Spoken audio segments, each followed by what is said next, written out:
Hoje está de regresso do espaço a Opiniões com a Rocha Diniz, que Olá, esteve fora de Macau, esteve em Portugal. É verdade. Precisamente por isso perguntava-lhe como é que está a ver esta crise em Portugal, manifestações inéditas no país, acho que pode-se dizer assim, 600 mil pessoas. Há agora também um recuo por parte do Governo em relação à TSU. Que leitura é que faz destes? Bem, em primeiro lugar, eu acho que a população aqui em Macau está muito, a população portuguesa, não é? Está muito bem informada do que é que se passa, porque, aliás, está-se melhor em Macau nesse aspecto do que em Portugal, porque o ruído é tão enorme lá, com tantas estações, com tanta informação, que aqui, pelo menos, as coisas são mais equilibradas. Bom, depois é preciso compreender o que é que sucedeu. Começou por ser uma crise financeira, havia um problema financeiro, não é? Depois da crise financeira agudizou-se, passou a ser uma crise económica, esteve sempre lado a lado a crise social e agora estamos numa crise política. Bom, mas acha que há riscos da coligação se partir, digamos assim? Eu acho que vai ser colada a cuspe, porque é necessário ter um governo, porque, de outro modo, nem a Europa e o FMI vão continuar a pagar. Mas realmente nunca mais se compõe, conhecendo os portugueses como eu conheço e como nós conhecemos, porque também o somos, aquilo que foi dito e o que foi feito e aquilo que não foi feito, mas toda a gente julga que foi feito ou não foi, não se sabe, o que é certo é que aqui está completamente de cortar à faca e, portanto, não acredito, aliás, acho o governo completamente moribundo e não é de agora. Se notarmos, a partir de há uns meses para cá, nomeadamente depois daquela história do caso Relvas, o governo perdeu completamente o sentido. Porquê?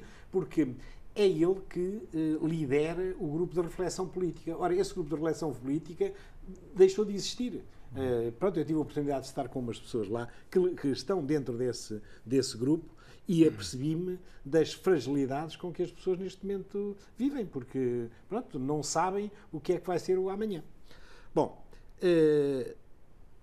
daqui de Macau só se pode ver com muita preocupação o que se está a passar em Portugal. Nomeadamente quando, João Pedro, a gente vê crianças à noite, nas manifestações, crianças a protestar, a dizer gatuno e ladrão para a televisão.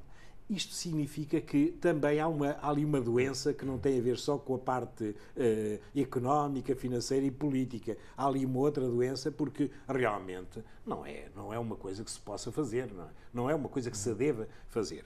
Eu acho que Portugal vai por muito mau caminho, não vejo como é que aquilo... Vejo os partidos todos, cada um a procurar os seus interesses mais imediatos, que é já tentarem ver o atual governo, atual Passos Coelho, sem, no entanto, quererem meter as mãos na massa, porque realmente está a arder muito. De modo que é muito preocupante e confesso que também não consigo fazer previsões. Não. Em relação a outros temas, tivemos hoje a condenação de Wang Lijun. Chegou a ser quase uma celebridade do combate ao crime no continente. Esta condenação, esta pena, 15 anos, era mais ou menos aquilo que esperava ou surpreendeu de alguma forma? Não, eu já esperava porque já sabia que ia ser branda para os costumes chineses, embora tenhamos visto ali um popular a dizer que as penas estão a ser muito leves. Pois estão, porque em termos chineses, 15 anos é muito pouco para aquilo de que vem acusado. Eu já disse desde o princípio deste conjunto de julgamentos que têm a ver com Buxilai, a ver que o governo e as atenções foram colocadas no derrube do Buxilai e, portanto, tudo o resto podem levar penas mais ou menos pequenas, porque, no fundo, a questão é retirar toda a credibilidade a uma pessoa que, enfim, estava quase para ir para o Politburo. De maneira que não me surpreendeu, e nem sequer me surpreende que ele venha, que ele não vá recorrer, não é? Porque ele sabe isso e, portanto, sabe que se recorrer ainda apanha mais. E acha que Buxilai ainda vai sofrer mais com esta série de incidentes? É o homem que se segue na justiça chinesa? Não tenho dúvidas nenhumas. Não tenho dúvidas nenhumas. Embora praticamente já seja um não existente, não é? Uma vez que nem sequer sabe onde é que está. Pronto, está desapareceu da circulação, mas não tenho absolutamente dúvidas nenhumas que que vai continuar o seu processo de apagamento, vai continuar através dos tribunais, muito possivelmente. Acha que vão querer resolver toda esta situação antes do próximo Congresso? Internacionalmente é disso que se fala, não é? Internacionalmente fala-se disso, mas também admito que neste momento o regime tem a faca e o queijo na mão e, portanto, não me parece que é assim uma coisa tão necessária, porque realmente, neste momento, já, quer localmente, quer na China, quer internacionalmente, toda a gente já tem uma outra imagem do Chile. Perguntava-lhe também, em relação a um dos temas que marcaram os últimos dias, Sheldon Adelson passou por Macau, disse que não há um fim à vista para o crescimento do jogo e das indústrias relacionadas, confirmou novos planos de investimento aqui no território. Como é que viu estas declarações quase triunfantes do homem forte da Sands? Eu acho que ele tem toda a razão para ser triunfante, não é? Eu também tenho a mesma opinião, não? Porque desde o momento que haja a vontade política da China, não é? Neste momento facilitaram mais os documentos em 6, mas ainda tem mais quantas? Mais milhões para vir. E a população gostaria muito de vir, não é? E, aliás, de algum modo, Macau constitui um escape a questões internas que a China vai continuar a ter e que não pode resolver de imediato. E assim, há aqui uma válvula de escape para as pessoas poderem, de algum modo, estar mais disponíveis. Sendo que há uma certa diplomacia na forma como o Sheldon Adelson põe a questão dos vistos. Obviamente que gostaria que mais pessoas ainda entrassem em Macau, mas ele não faz esse pedido diretamente ao governo. Diz que o governo é o governo, eles é que sabem. Procura ser comedido nas palavras. Eu acho que desta altura agora é assim, porque já houve outras alturas em que ele foi demasiado agreste, demasiado norte-americano. Sim. Aliás, julgo que hoje é notório que a Sands Venetian, para falar, enfim, em termos das duas organizações, emendou a mão em relação a um passado.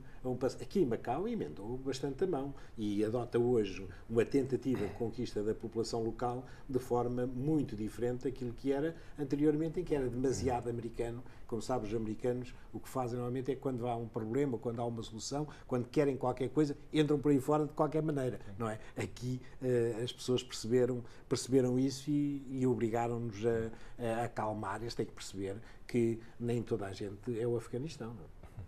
Em relação também a outro tema da atualidade, que tem a ver com o edifício do jornal O Moon, depois da polémica em torno do Centro de Estudos do Desenvolvimento da Qualidade dos Cidadãos de Macau, agora também a Escola de Enfermagem do Hospital Kiangwu, que vai ocupar não um, mas 4 andares do edifício. A responsável diz que não vai pagar renda, simplesmente as despesas de manutenção, de condomínio, mas não diz quanto é que vai pagar.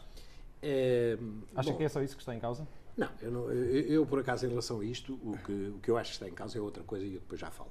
Mas em relação à história do edifício, aquele edifício realmente não está com azar, mas todo aquele projeto foi assim um projeto feito e organizado de maneira muito pouco transparente. Salva-se o OMUN, até agora tem-se salvado, não é? De haver dezenas e dezenas de organizações, associações, todas elas de muito interesse, incluindo a TDM, a Tribuna, o Hoje Macau, o Ponto Final, que vão pedir também lá umas salas para ter lá uma sede e sem pagarem renda, porque acho que a toda a gente ajuda a não pagar renda. Neste caso da Escola de Enfermagem, parece-me que eu, pelo menos, gostaria de focar a importância da Escola de Enfermagem.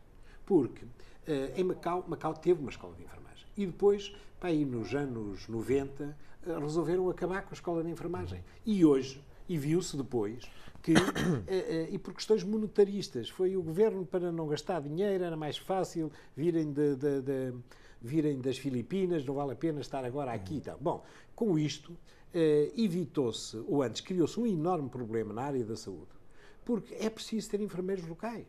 Também é verdade que era preciso ter médicos locais. Mas os médicos, apesar de tudo, não são muitos, e podem ir estudar para fora e depois regressam. Porque a verdade é que é necessário um conjunto de laboratórios, um conjunto de instalações que não é fácil as universidades aqui terem. Agora, os enfermeiros foi uma grande pecha que cobriu não só todos os anos 90, mas que entrou pelos anos da RAEM. Bom, portanto, para além desta história do edifício, que é lamentável, mas pronto, é um outro assunto, o importante é salientar também que a escola de enfermagem é muito bom. A escola de enfermagem neste momento está a alargar. Esta é do Quianvu, não é do Governo. O Governo, quando pode, limpa as mãos destas coisas, atribui para os privados fazerem. Mas é próxima do Governo, digamos assim. Vamos ver. Sentido. Vamos ver. Mas sim, o Quianvu é muito próximo de uma certa linha chinesa, da China, não é? Do que o mundo também faz parte. Não é? Já dizer que é próximo do Governo da RAEM já é diferente. Já é outra coisa. Por ligações familiares até? Sim, pois, mas isso aí já é outra coisa. O importante, para mim, é que realmente esta escola vá para a frente, que esta escola consiga ter muito mais alunos, e é este o propósito das tais salas. Agora, pagar ou não pagar, de qualquer modo, não me parece muito relevante, até por uma razão muito simples. Mas também não era relevante criarem o problema, porque o Quianvu já recebe tanto dinheiro do Governo, podia receber mais um tanto e pagava as aulas e pagava evidentemente que não pode por causa do contrato, mas de qualquer modo veja-se a complexidade, ou antes, as complicações que fazem quando as coisas não são devidamente, à partida, não são bem feitas. Rocha Dias, vamos ter de ficar por aqui. Muito obrigado. Até para a semana.